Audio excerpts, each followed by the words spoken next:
Assalamualaikum warahmatullahi wabarakatuh. Saya Nur Aini dengan NIM 247111019. Hari ini saya akan menjelaskan tentang konsep dasar filsafat Pupan dalam pembahasan kali ini, yaitu pertama, pengertian filsafat pendidikan secara etimologi dan terminologi. Yang kedua, kedudukan filsafat dalam pendidikan. Yang ketiga, hubungan antara filsafat dan pendidikan. Pembahasan pertama yaitu pengertian filsafat secara etimologi. Secara bahasa, kata filsafat berasal dari bahasa Yunani yang terdiri dari kata philos dan sophia. Philos artinya cinta yang sangat mendalam dan sophia artinya kebijaksanaan atau kearifan. Maka, secara sederhana dapat dipahami bahwa filsafat berarti cinta kebijaksanaan. Kebijaksanaan atau kearifan ini berarti kebenaran yang sejati atau kebenaran yang sesungguhnya.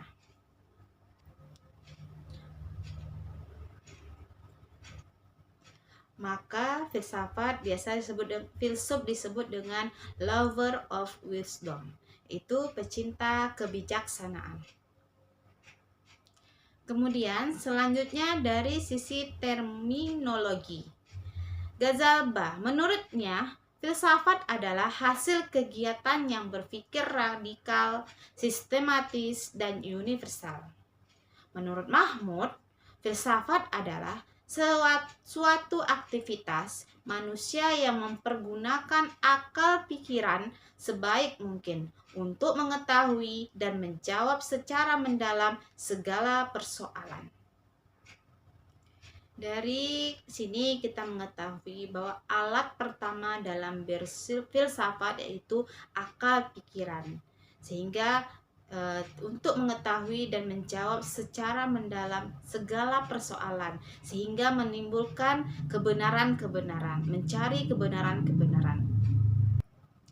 Dari kedua pengertian ini bisa kita simpulkan bahwa berfilsafat dapat dimaknai sebagai kegiatan berpikir yang khas, yaitu radikal, sistematis, dan universal untuk mencari kearifan dan kebenaran tentang berbagai hal.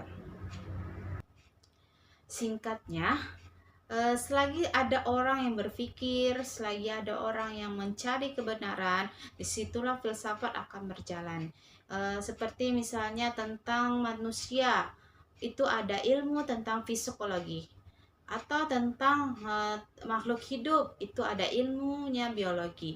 Nah, di situ ada pemahaman dan pemikiran-pemikiran yang mendalam dari filsuf-filsuf. Pengertian dari filsafat pendidikan. Banyak sekali tentang pendapat-pendapat tentang pengertian filsafat pendidikan. Pertama, ada Ahmad de Marimba.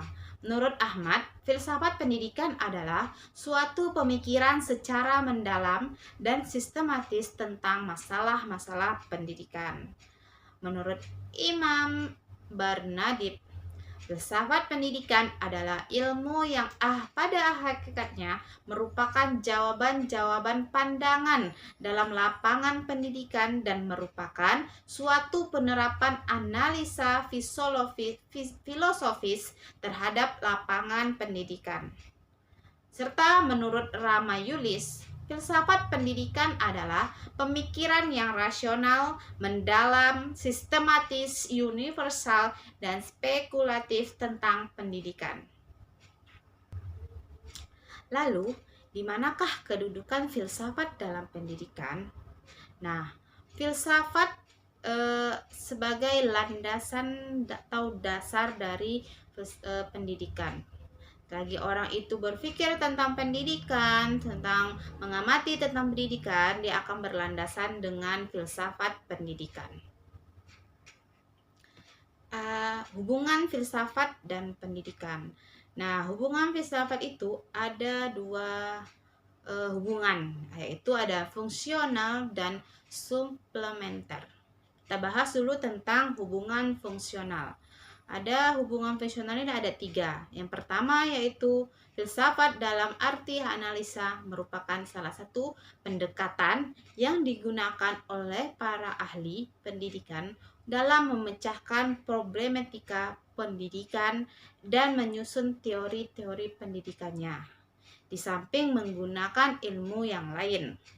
Yang kedua, filsafat berfungsi sebagai memberi arah agar teori pendidikan yang telah dikembangkan oleh para ahli yang berdasarkan pandangan dan aliran filsafat tertentu mempunyai relevansi dengan kehidupan nyata.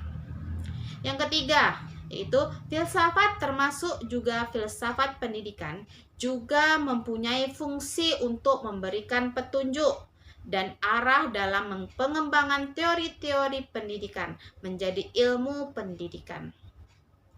Hubungan suplementer ada 2. Artinya, filsafat pendidikan sebagai suatu lapangan studi mengarahkan pusat perhatian dan kegiatannya pada 2 fungsi tugas normatif ilmiah, yaitu 1.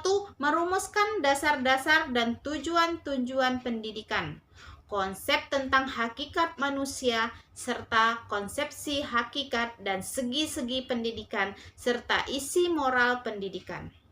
Yang kedua, merumuskan sistem atau teori pendidikan yang meliputi politik pendidikan, kepemimpinan pendidikan atau organisasi pendidikan, metodologi pendidikan termasuk pada pola akulturasi dan peranan pendidikan dalam pembangunan masyarakat dan negara. Cukup sekian pembahasan saya pada kali ini. Semoga bermanfaat. Saya akhiri dengan wabillahi taufiq wal hidayah. Wassalamualaikum warahmatullahi wabarakatuh.